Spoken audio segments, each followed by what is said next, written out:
할렐루야. 이렇게 만나 뵙게 되어서 반갑습니다. 베델의 박수라는 게 있군요. 어떤 박수인지, 아마 멀어서 여기까지 올라오는 동안 하는 박수를 베델의 박수. 모든 영광 하나님께 올려드리면서 예수님의 공생의 3년을 기록하면서 제자들은 그 3년 중에 마지막 일주일을 가장 비중 있게 다루고 있습니다. 사복음서 전체에서 마지막 일주일에 대한 기록이 3분의 1 이상을 차지하고 그 중에 50% 가까이 차지하는 내용이 요한복음입니다. 요한복음 13장부터 21장까지 45% 이상의 내용이 예수님의 마지막 일주일의 행적을 기록하고 있고, 그만큼 십자가 사건 전후로 한 중요한 내용들이 사복음서에 기록되어 있고, 그 중에 하나가 우리가 읽은 요한복음 15장 말씀입니다. 포도나무 비유로 잘 알려져 있고, 우리는 이 포도나무와 관련해서 열매 맺는 삶, 풍성한 열매를 맺는 것, 너희가 열매를 많이 맺으면 내 아버지께서 영광을 받으실 것이요 너희는 내 제자가 되리라. 또는 너희가 내게 붙어 있어 열매를 맺지 아니하면 아버지께서 그것을 제거해 버리시고 열매를 맺으면 더 열매를 맺게 하려 하여 그것을 깨끗하게 하시느니라. 열매를 많이 맺어야 하나님께서 영광을 받으시고, 열매를 맺지 못하면 싹둑 잘려서 밖에 버려서 사람들에게 밟힐 것 같은 그런 염려에 사로잡히게 됩니다. 그러다 보니 요한복음 15장 말씀이 열매에 포커스가 맞춰져 있는 것이죠. 그리고 이 열매는 아동부 때부터, 어린 시절부터 많은 열매로 맺혀지는 것을 목표로 하고, 그래서 아동부서에 가보면 다 포도가 한 송이씩 다 붙어 있습니다. 출석 포도 알갱이 하나하나마다 스티커 붙이고, 전도 스티커, 말씀 스티커, 그거 다 붙이면 달란트 하나 받고, 그래서 열매를 맺지 않으면 그 휑한 이 포도 열매를 보면서, 포도 송이를 보면서 늘 마음의 부담을 느끼며 이렇게 살아온 것이 이 본문의 해석이었죠. 심지어는 아동부에서 부르던 노래도 포도나무와 같은 열매, 포도 열매와 같은 노래를 부르죠.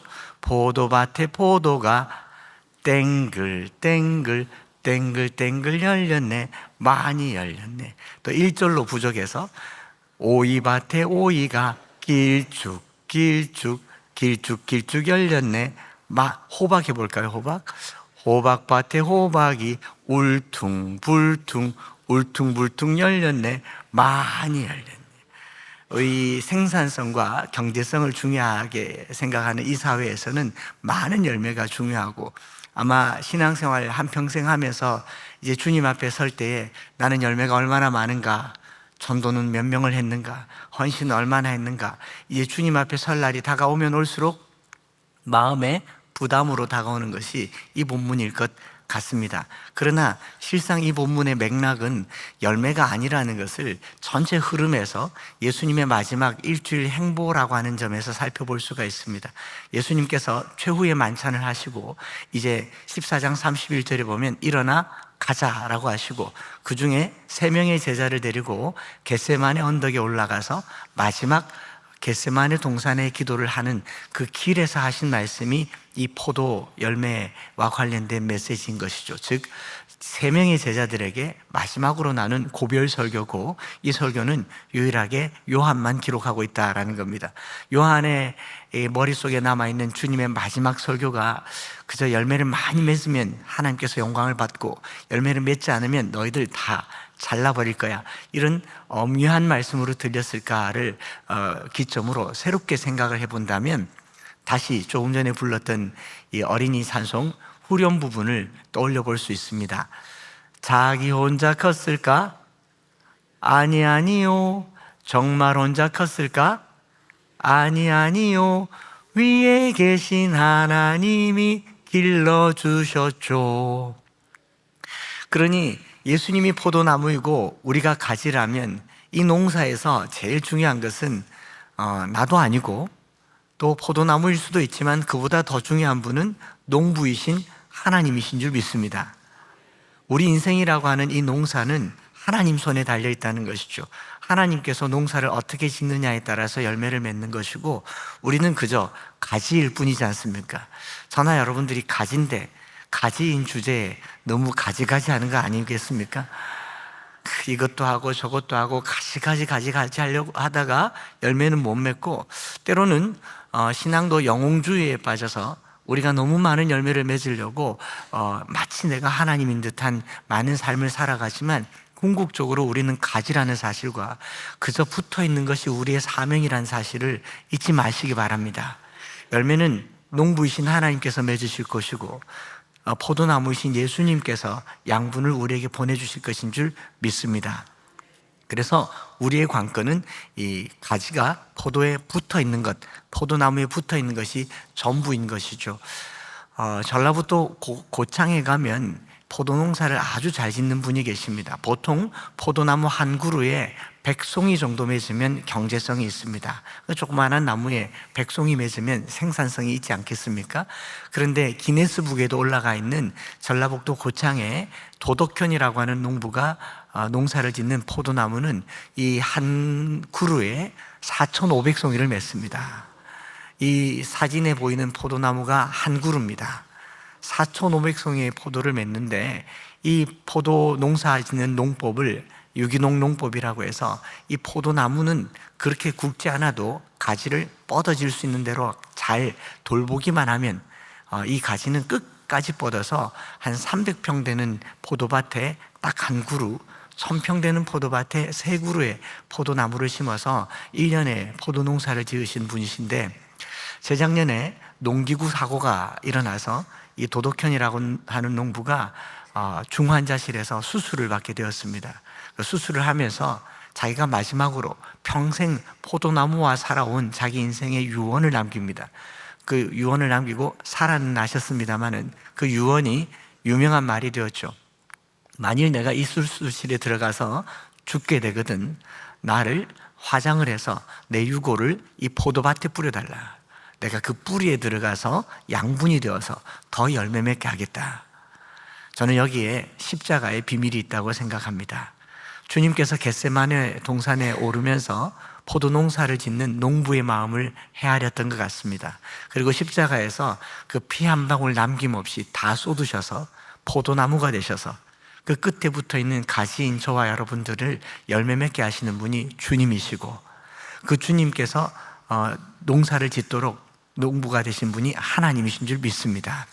그 마지막 고별 설교로 주님께서 하신 말씀이, 내 전 생명을 걸어서 너희로 열매 맺게 할 터니 너는 붙어 있기만 해라. 신앙생활 그저 그냥 붙어 있는 것이 전부입니다. 우리가 뭔가 대단한 일을 하는 것이 아니고 붙어 있는 것이 전부이고요. 붙어 있으면 우리 주님께서 농사를 지으시는데 어떻게 짓느냐? 2절에 물은 내게 붙어 있어. 붙어 있어요.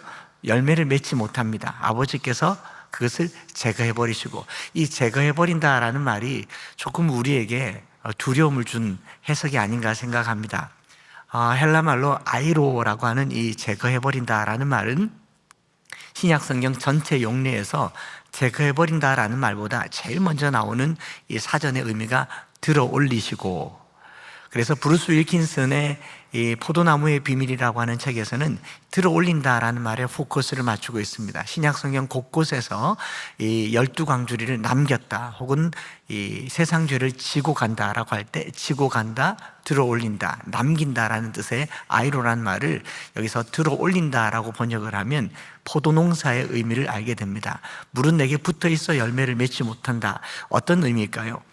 2000년 전에 포도 농사를 지을 때 이 포도나무 가지를 지지할 말뚝이나 그것을 연결할 끈들이 별로 많지 않았을 때는 그냥 자연 농법 그대로 둡니다. 그 농법 안에서는 포도나무가 가지고 있는 기질 그대로 아래로 뻗어서 자라는 덩쿨의 성격을 가지고 있는데, 포도나무 가지가 중력 때문에 아래로 뻗어서 땅에서 자라면 흙이 묻고 빛이 들어오지 않고 습기가 차서 곰팡이가 피고 병이 들어서 열매를 맺지 못하게 됩니다.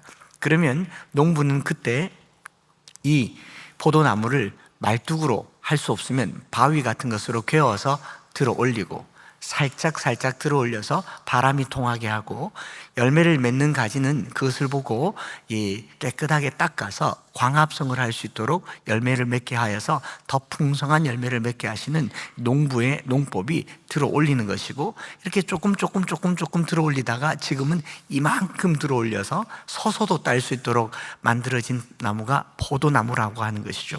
결국 우리는 본성상 진노의 자녀들입니다. 땅으로 뻗어서 새 속에 뻗어나가는 것이 우리의 모습이지만, 주님께서 반드시 우리를 들어 올리시고 그리고 닦으셔서 깨끗하게 하신다라는 것입니다.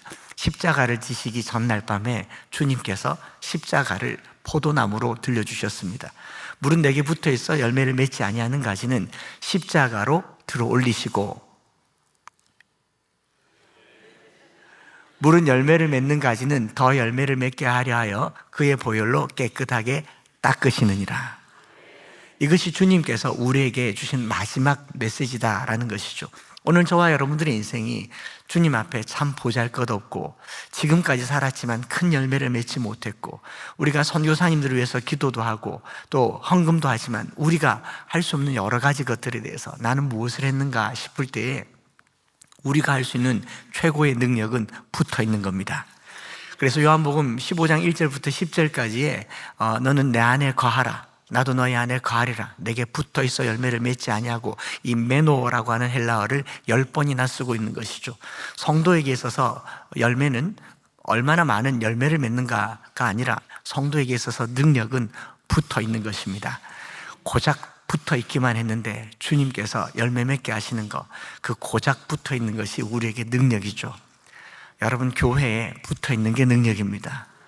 그 가녀리지만 전기선이 연결만 되어 있으면 전류가 흐르는 것처럼 우리의 신앙이라고 하는 것이 이 교회의 말씀에, 기도에 붙어 있는 저와 여러분들 되시기를 바랍니다. 저는 이 짧은 시간에 제가 주님께 붙어 있기만 했더니 이곳 베델교회까지 오게 된 이야기를 나누고 말씀을 마무리하려고 합니다. 제가 엄청나게 열심히 노력을 하고 목회를 하고 말씀하신 것처럼 천절을 암송을 하고 자녀들을 암송을 시키고 저희 교인들이 다 암송을 하는데, 그 암송을 한 게 우리의 노력이었으면 아마 교만하고 오만하고 자기 자랑거리밖에 되지 않았겠지만, 그냥 말씀 한 절 두 절에 붙어 있으려고 애를 쓰다 보니 한 절이 두 절 되고 두 절이 세 절 되었을 뿐이고, 그냥 그 한 절에 붙어 있으려고 한 노력들이 주님께 열매 맺는 삶이 되었던 것 같습니다. 제 아들이 군에 갔을 때 제가 성경책을 새 걸 사줬어요. 깨끗한 걸 사서 주면서 군 생활하면서 틈날 때 성경을 좀 읽어라, 그리고 성경 읽을 때는 더럽게 읽어라, 눈길이 지나가는 곳마다 밑줄을 쫙쫙 꺼라. 아빠가 봤는데 성경이 더러운 사람이 영이 맑더라. 자고로 성경은 더럽게 읽어야 된다. 그리고 너 휴가 나올 때 이거 들고 나와, 아빠가 검사할게. 그리고 새 걸 줬는데 첫 휴가를 나와서 들고 왔어요. 제가 이렇게 펼쳐보니까 밑줄이 쭉쭉 끄였는데 너무 뿌듯하고 보람이 되었습니다. 아들답다 싶었습니다. 그래서 궁금해서 성경책 제일 처음을 펼쳐서 제일 첫 번째로 그은 밑줄이 뭔가 싶어서 창세기를 열었습니다. 1장 1절 정도는 꺼줘야 매너죠. 태초에 하나님이 천지를 창조하시니라. 그냥 지나가더라고요. 2절, 땅이 혼돈하고 공허하며 흑암이 깊음에 있고 하나님의 영은 수면 위에 운행하시니라.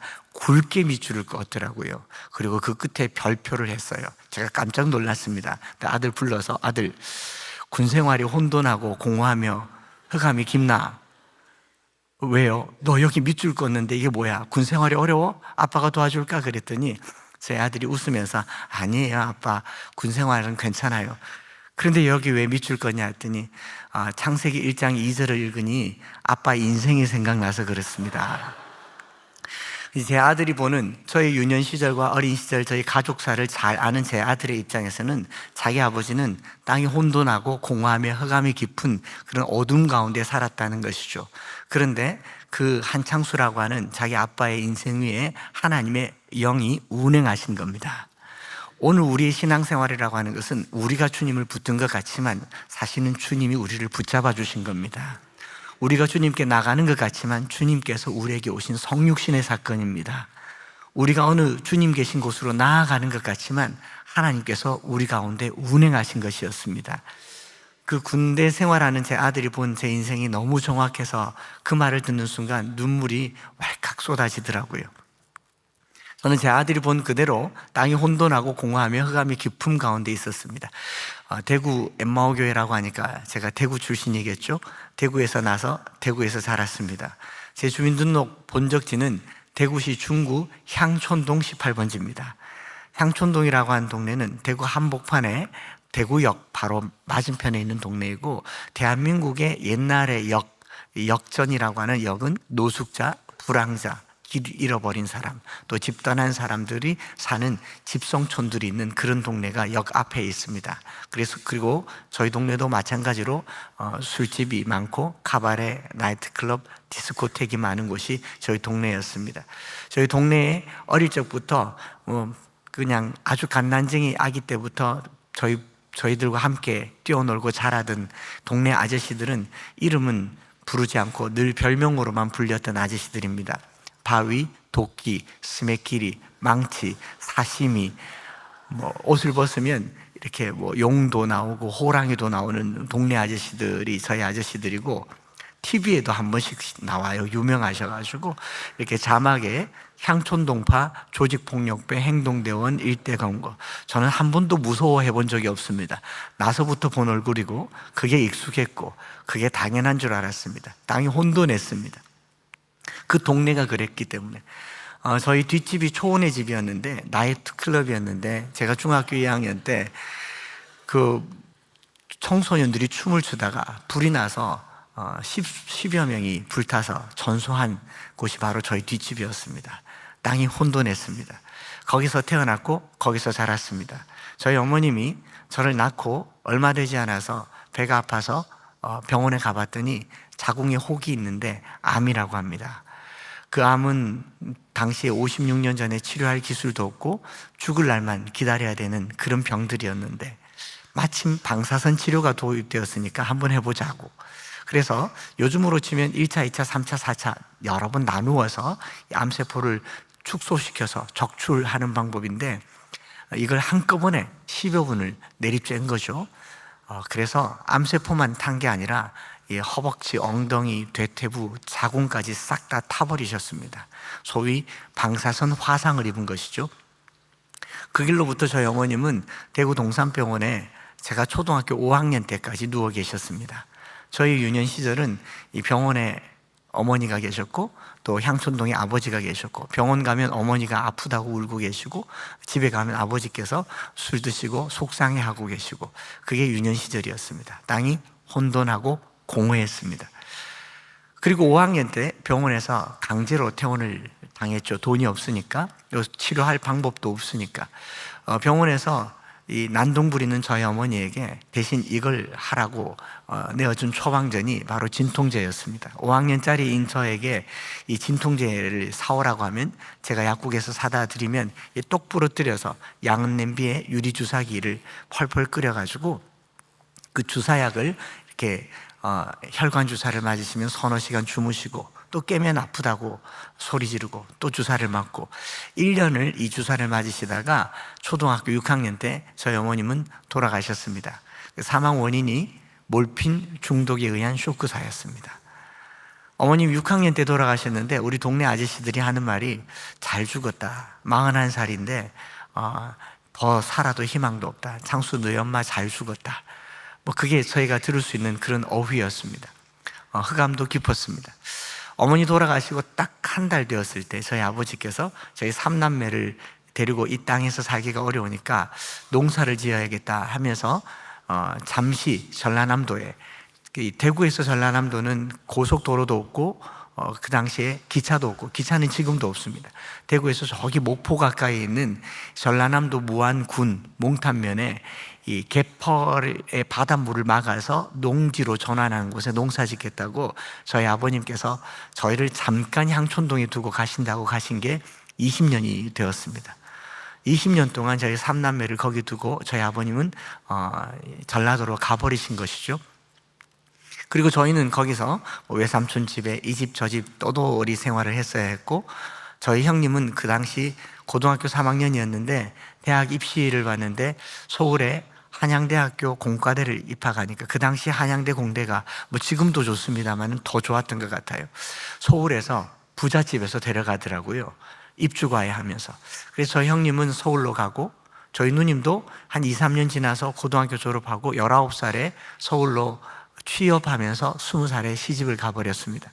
저는 중1, 2, 3, 고1, 2, 3을 그 향촌동에서 살았습니다. 만약에 제가 먼저 떠난 어머니나 저를 외면한 누님, 형님, 아버지를 원망하면서 가까이에 있는 향촌동 아저씨들, 바위, 도끼, 스매끼리 아저씨들 손을 잡았더라면 아마 저는 나를 버린 세상 불이나 질러버리자 그러면서 이 세상을 해코지하는, 아마 오늘날 지존파나 막가파가 돼서 TV에 나올 법한 그런 백그라운드가 제 인생이었습니다. 땅이 혼돈하고 공허하며 흑암이 깊은 가운데 있었습니다.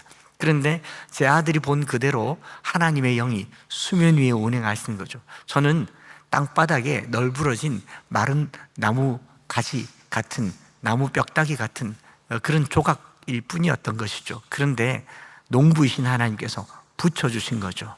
접붙이듯이 붙여준 인생이 저는 우리 인생인 줄 믿습니다. 그 흑암 가운데 운행하는 것이 하나님의 역사라고 믿습니다. 하나님께서 찾아오셨어요. 초등학교 4학년짜리인 저에게 제가 믿음이 좋아서 교회를 나간 게 아니고 교회를 나갈 수 있도록 접붙여 주신 거였습니다. 초등학교 4학년 때 제 친구가 자전거 타고 저희 집 앞을 지나가면서 딱 이 여름 시즌에 성경학교 한참 열릴 때에 저를 전도하겠노라고 저희 집 앞을 지나가면서 던진 한마디가 이 말이었어요. 빛이 있으라 라고는 안 했고요, 4학년이니까 자전거 타고 지나가면서 창수야, 교회 52번 가면 필통 준다 하고 가요. 그 반지하 단칸방에서 양은 냄비에 밥 비벼 먹다가 필통이란 말에 귀가 열리고 영이 열렸어요. 그리고 수저 집어 던지고 슬리퍼 차림에 런닝을 입고 그 친구를 자전거를 쫓아가서 진짜가 필통 맞나?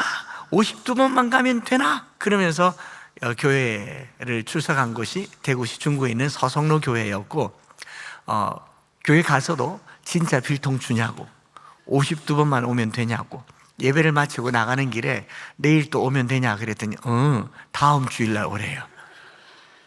이게 한 번 한 번이 하루하루가 아니고 한 주 한 주인데, 그걸 모르는 저는 내일 오고 52일간 와야 되는데 나중에 재보니까 52주간이었고 52번을 다 채우고 나니까 1년이 꽉 차더라고요.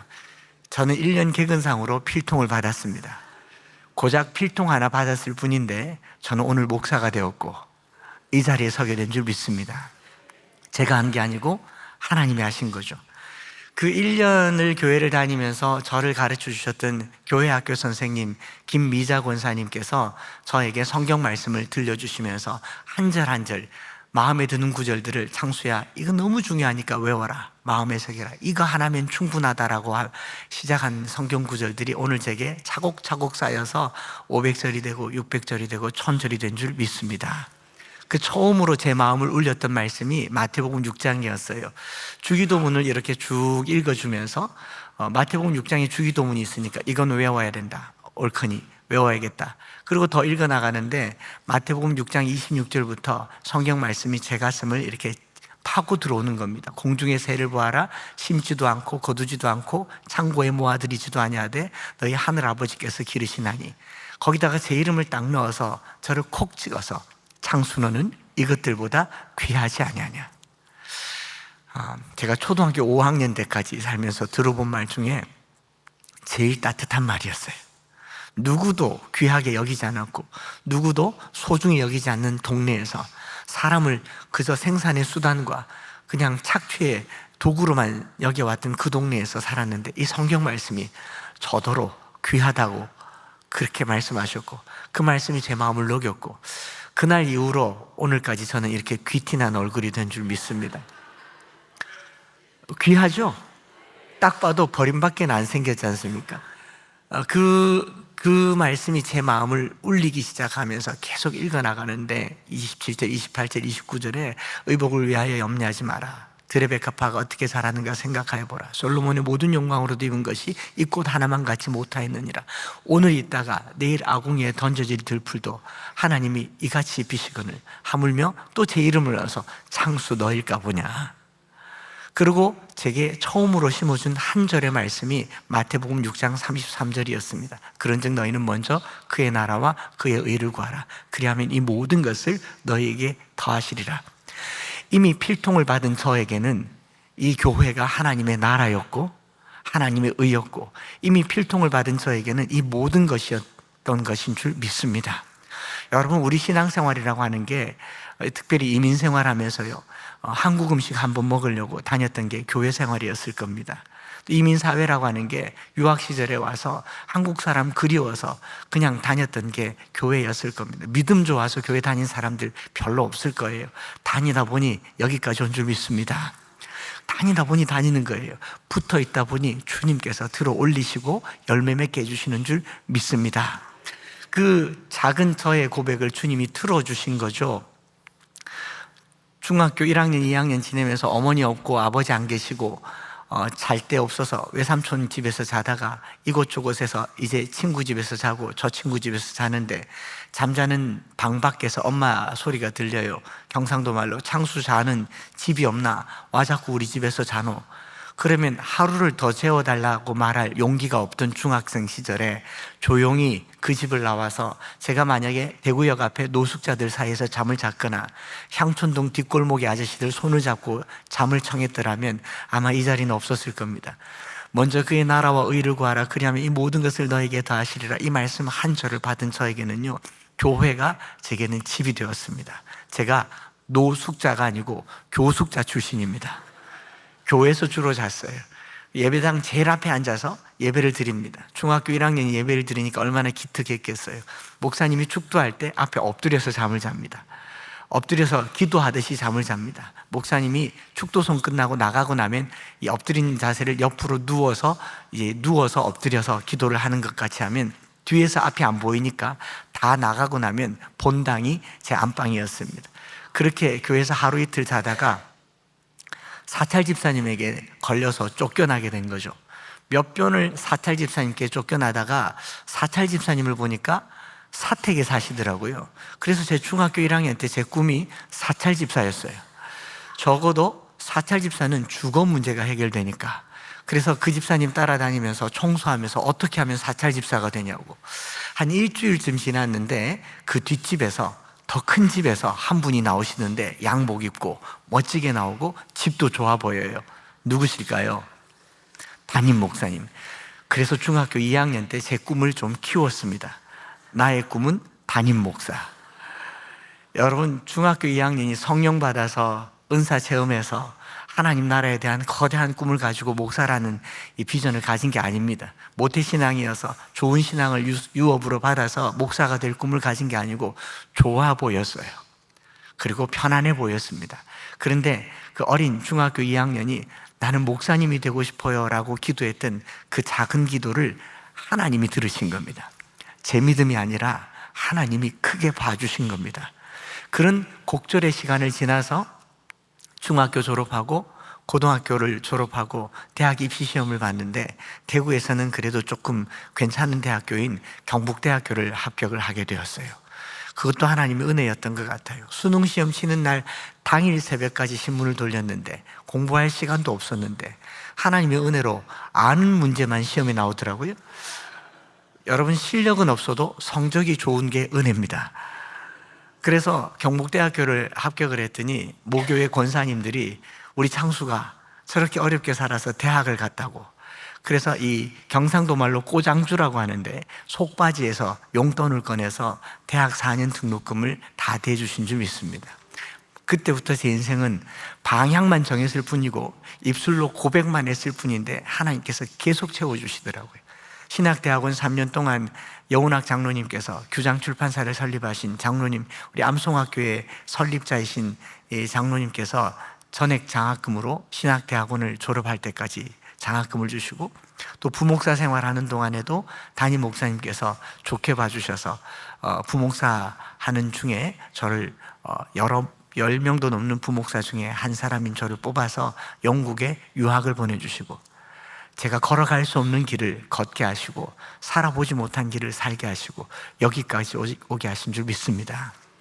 그렇게 해서 이제 2007년도에 대구에 와서 엠마오 교회를 개척하게 되었을 때에 저희 모교회 권사님들이 다 오셔서, 저희 반사 선생님들이죠, 주일학교 선생님들께서, 그 필통 하나 주셨던 선생님들께서 오셔서 특송하시면서 그 70, 80 되신 할머니들이 특송하신 후에 저를 꼭 붙들고 꼭 안아주시면서 남긴 말들이 제게는 큰 위로가 되었습니다. 한 목사 고맙다, 잘 자라줘서 고맙고 목사가 되어줘서 고맙고 이렇게 다시 와서 개척을 해줘서 고맙다.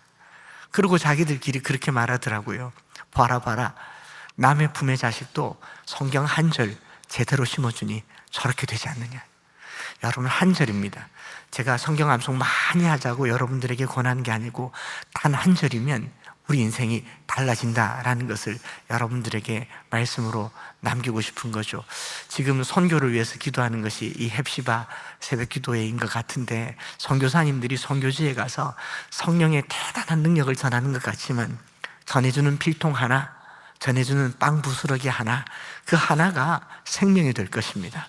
우리는 그것을 위해서 기도하는 것이고 그것을 위해서 헌금하는 것 아니겠습니까? 그리고 그들에게 던져진 한 절의 말씀이 능력이 되는 우리 베델교회 되시기를 바랍니다. 이쯤 하고 내려가니까 이제 아버지, 누님, 형님이 어떻게 되는지 묻더라고요. 그래서 이건 말씀드리고 마치려고 합니다. 중학교 2학년 때 수련회를 갔는데 딱 이런 시즌이죠. 중등부 수련회를 갔는데 강사 목사님이 또 한 절 말씀을 들려주시더라고요. 사도행전 16장 31절, 주 예수를 믿으라, 그리하면 너와 내 집이 구원을 얻으리라. 중학교 2학년인 저에게 누님, 형님, 아버지가 원망스럽고 사춘기가 시작될 즈음에 이 말씀을 듣고, 내가 누님, 형님, 아버지를 원망할 게 아니라 내가 예수를 잘 믿으면 구원받을 수도 있겠구나. 어떻게 예수를 잘 믿을까 고민을 하던 중에 이 교회를 이렇게 둘러보니까 지금처럼 새벽 기도 나오시는 분들이 믿음이 좋고 예수를 잘 믿는 것 같고 그분들이 다 권사님들이시더라고요. 그래서 권사님들 따라 수련회 끝나자마자 새벽 기도를 갔습니다. 새벽 기도를 갔더니 중학교 2학년이 새벽 기도를 가면요, 세상 칭찬 다 받습니다. 얼마나 칭찬하고 또 집에 가서 자기 집 자식들 혼쭐 내고 창수 좀 본받아라. 저는 시기와 칭찬을 동시에 받으면서 그 사랑이 너무 좋아서 그 길로부터 지금까지 새벽 기도를 합니다. 20년을 새벽 기도를 하고 목사 2년 차가 됐을 때에 저희 아버지께서 61살에 61세의 저희들 앞에 나타나셨는데 대장암 말기로 오늘 내일 하시는 거예요. 그래서 병원에서 임종을 기다리고 있고 누님, 형님이 대구 내려오셨는데 이거 20년을 기도했는데 이대로 보낼 수가 없지 않습니까? 목사 2년 차고 저는 안절부절해서 아버지에게 급하게 복음을 전했어요. 아버지, 이대로 돌아가시면 우리 다시 못 만납니다. 천국과 지옥은 어울릴 수 없는 곳입니다. 지금이라도 예수님 믿으면 천국 가서 아들, 딸, 손주, 며느리 볼 수 있습니다. 아버지, 예수님 믿지 않겠습니까? 네, 믿겠대요. 급하게 복음을 전하고 아버지 따라하세요. 그랬더니 따라하셔요. 주 예수님, 주 예수님, 나는 주님을 믿고 싶습니다. 나는 주님을 믿고 싶습니다. 십자가에서 죽으시고 내 죄를 용서하시니 감사합니다. 지금 나는 내 마음의 문을 열고 예수님을 나의 구주, 나의 하나님으로 영접합니다. 내 안에 들어오셔서 내 죄를 용서하시고 나를 하나님의 사람으로 만들어 주옵소서. 예수님의 이름으로 기도드립니다. 예수님의 이름으로 기도드립니다. 아멘 하시고 숨 끊어지셨어요. 그 장면을 보던 저희 누님, 형님이 그 장례식장에서 믿음 갖고 지금 저희 형님은 피택 장로가 되었고 저희 누님은 저희 교회 권사님으로 함께 봉사하고 있습니다. 소년이 붙은 한 절의 말씀인데 하나님께서 들어주시더라고요. 이 새벽에 우리가 기도할 때요, 우리가 말씀에 붙어 있으시기 바랍니다. 그 말씀 붙들고 기도하시기 바랍니다. 하나님은 반드시 역사하시고 일하시는 하나님이신 줄 믿습니다. 그래서 제 평생에 가장 잘한 일은 제가 예수님을 주로 섬긴 것인 줄 믿습니다.